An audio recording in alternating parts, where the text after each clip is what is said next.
Hi guys, just off out to go and see my friend Charlotte. I've got the photos that we processed. I thought it'd be nice to give her. There's a couple there that she might like, one of Rosie and the rest of the family and everything. So it got me thinking actually. And this is kind of just a off the cuff. I've not scripted any of this or anything like that. So it's just off the cuff kind of thoughts as I drive down to meet Charlotte. And where Alex and I were out shooting film the other day, you kind of realise actually how lovely film is. And it's obviously, yes, it's expensive, it's inefficient compared to today and stuff like that. And obviously, you know, we can't see the photos until we've actually processed them, so you don't really know if you've got anything good or bad until you've actually processed the negatives, so you can actually view them. And that's obviously the downside of film. It takes time and money, and obviously, like I said on the previous video, that obviously buying a film camera is actually a lot cheaper generally, especially if you buy an old one and just put the film in it and, you know, whatever. If you can buy loads of film like Alex does and makes his own reels up, a lot of them, and he doesn't not all the time, but you know, it brings the price down, and you know, it can make it a little bit more cost effective, but you know, there's no money in it, as in like earning money from film anymore really, which obviously is a big difference compared to digital. Digital is literally take a picture, you can see it. Obviously, we know that. You know if you've got a good shot or not. The quality of digital now is incredible.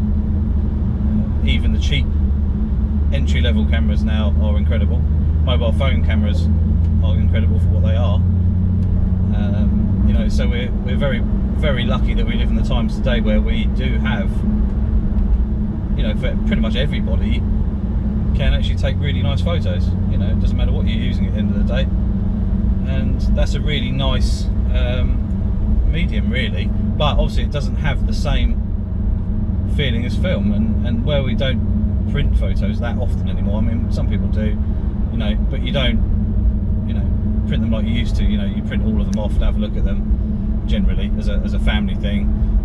Professionally, you would obviously look at the negatives properly and then print the ones you actually wanted, and that's obviously the major difference. But you know, it was just a case of really thinking about, you know, is with the modern cameras, you know, are we losing the love, or, you know, is photography dead? That's, you know, is it dying out? That's the thing, because the technology we're using now compared to even 20 years ago is ridiculous. You know, in a good way in some respects. I mean, the way we can now have a subject, you know, come at extreme speed and we can still focus on it very quickly and get multiple shots. I mean, like my RX10 Mark IV, 24 photos per second. That's just bonkers, isn't it, really? And you can play it back at film speed, you know, if you did like a time lapse. You know, I also focus, so it locks onto the eyes, not just humans, animals as well now. So it helps you get focus on the eye rather than, say, a dog has got a long nose. You know, where the average camera will look straight onto the nose because it's the closest object, and where obviously ideally all portraiture you really want to go for the eye. And I think that's the major difference there. You know, with the old film cameras, when I think back to when I started, I mean, I was about 13ish, and where I started, I had a point and shoot Minolta camera, one of the basic, no focusing, no manual mode, no nothing. It was literally aim the camera, the light meter and everything did its thing, set the camera up itself. It was probably fixed aperture of like f5.6 or something, and you would take a picture. Well, my first photo that I sold was of a channel, a view that I'd taken in one of the Channel Islands in a place called Alderney, beautiful place. And I'm actually planning on going back because it's been about 30 years since I sort of really say I kind of started photography properly, you know. And I took this shot, and when my mum used to own a shop, it was actually judges' postcards actually bought the negative because they saw the photo stuck on the wall, and that paid for my first sort of decent SLR. I say decent, it was a Pentax ME Super, and from then on I obviously progressed through different cameras, went to Nikon, and then went to Konica Minolta, and then Sony, and obviously Konica Minolta sold to Sony, so I've sort of progressed from there into the Sony kit, and I love the stuff I use, really love it, but sometimes you think it's actually really too easy, you know. And I think with these, we all moan that, oh, the autofocus isn't quite fast enough, this, that and the other, doesn't lock on when it, this, that and the other, you know, the small issue we've got with the 200 to 600mm on the Sony A7R4 for the moment, you know, I'm sure we wouldn't be moaning today because we were used to having screw drive autofocus that was not that fast and only probably 12 focus points or something, so I mean, yeah, it kind of works, but you did miss quite a lot of the shots, especially if something was flying at you, you know. So there's all that sort of things to take into consideration, that modern technology, yes, we've got some incredible bits of kit now with, you know, absolutely ridiculously fast autofocus systems. I mean, like the Sony stuff and the Canon and the Nikon stuff now, you've got, you know, mad tracking, autofocus tracking systems that, you know, for my A7R4 for example, if you're looking at a person and it locks onto the eye, if you turn away and start walking away, it kind of knows the eye was there, so it will just stay on that area roughly, and as soon as you turn around, straight on the eye again. So it doesn't matter if you're moving around or whatever. So in that respect, we've got this incredible technology that really helps us get the photos that we might want to capture. But, you know, is it too easy? Are we losing the love of it because everything's kind of computerized now? You know, I really enjoyed the day out with Alex and Charlotte and everyone, the family thing. It wasn't really planned very well. It was just a bit of a family shoot, a bit of fun, swapping between digital and film. And like I said, we're going to do another video about using film, but actually like a setup photo shoot. We're going to plan the ideas and everything and go from there.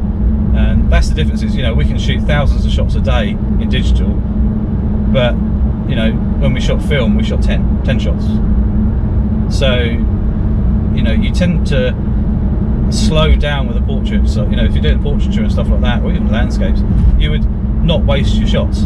You'd think about your shots a lot more before you actually push that shutter button. A lot more, you know, because you knew, maybe, for example, I mean, cost-wise, if you took an example of £5 per film on average, plus your developing costs, and then if you were to print all of them onto paper or whatever, depending on what size you wanted, you know, you could be at 20 quid for 10 shots, £2 a go.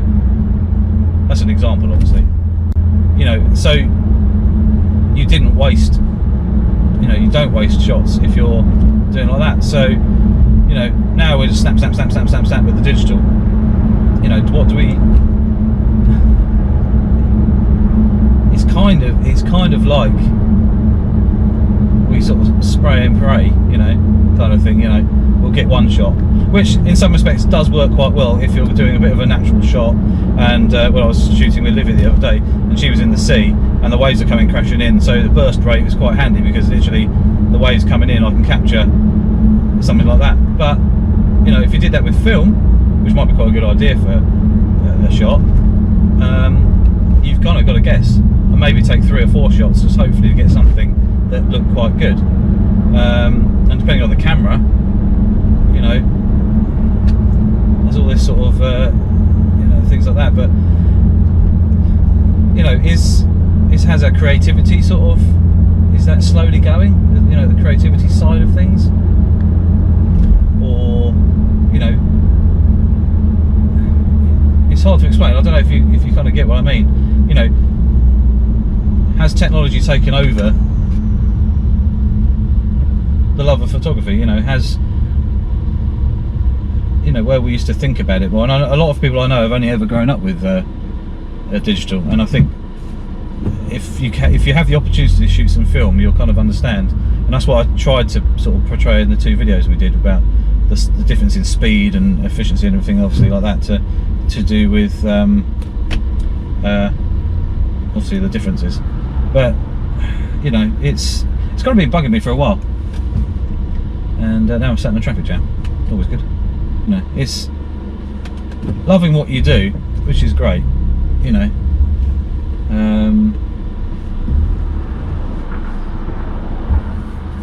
only got one light on.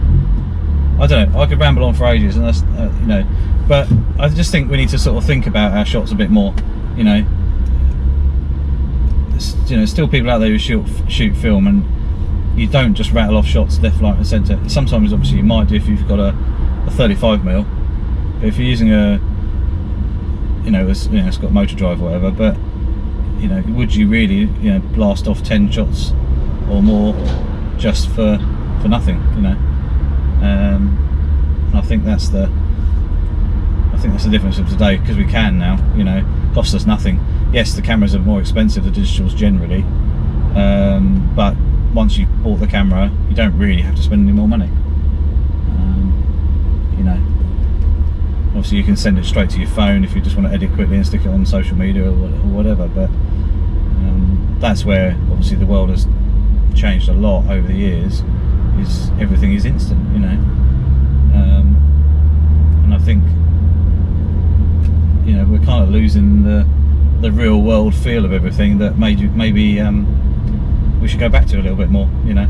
I quite often now, as a thought piece, one, I never have the camera review on, you know, the image review, but so when you take a picture it just shows you straight away.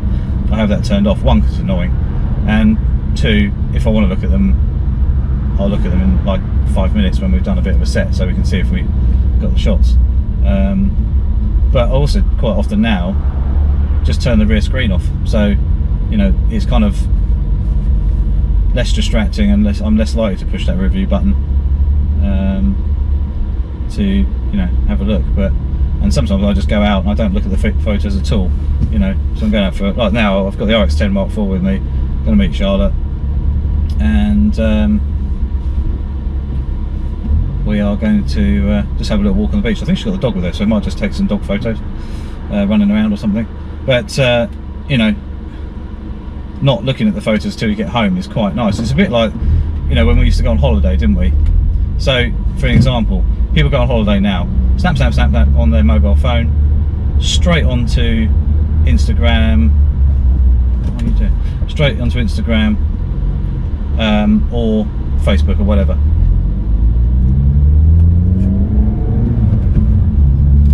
And you know, that's the way things are. You know, everything's got to be instant. You know, they can't wait until they've got home to show, you know, to have a look at their photos. You know, before you post up like an album full of photos rather than a few pictures every day. Because at the end of the day, no one really cares if you're on holiday or not. You know, it's almost like you're showing off. So, you know, why don't you just, yeah, take the photos, but turn off your roaming and all that sort of stuff. Take your photos, get off social media, you know, for a week or whatever your holiday is, and, you know, post the photos when you get home. One, it's also a safety thing. You know, if someone knows you're on holiday and they know where you live, or someone you don't like knows where you live, they could, you know, send someone around to your house. So I would personally not say I was on holiday. Actually, let's go this way.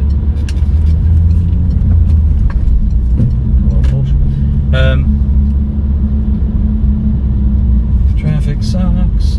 So yeah, I'm talking rubbish, 15 minutes of rubbish, but I just thought it was a talking point, and you know, maybe something to think about how we, you know, boost the love of photography again. Yes, I know we'll get a lot of satisfaction of taking photos and showing people what we've created and this, that and the other, but I think sometimes it happens so fast that, you know, when we were shooting portraits with digital and film, you could see that, you could feel the difference. You know, you're talking up to about a minute to take one photo, where The digital, not straight on the eye, boom, done in half a second. You know, that's the difference. And I think, you know, that's just something to consider. End of the day. So anyway, that's it, guys. Don't forget to click the subscribe button and the little notification bell. And I'd love to hear your thoughts about this, because end of the day, you know, we all do it because we love it. So, I mean, well, this traffic is nuts today. So anyway, let's get out of here. So yeah, anyway, I shall see you soon, and look out for the new video. And like I say, just comment below anything you think about, or if I've missed anything, you might think I've missed something. But that's just a ramble about film versus digital and how things have changed and things like that. Yeah, so guys, this is the, well, it's not actually this shot, but a shot of this bay that I actually took years and years and years ago, which I sold, which was what basically got me into photography, and sold my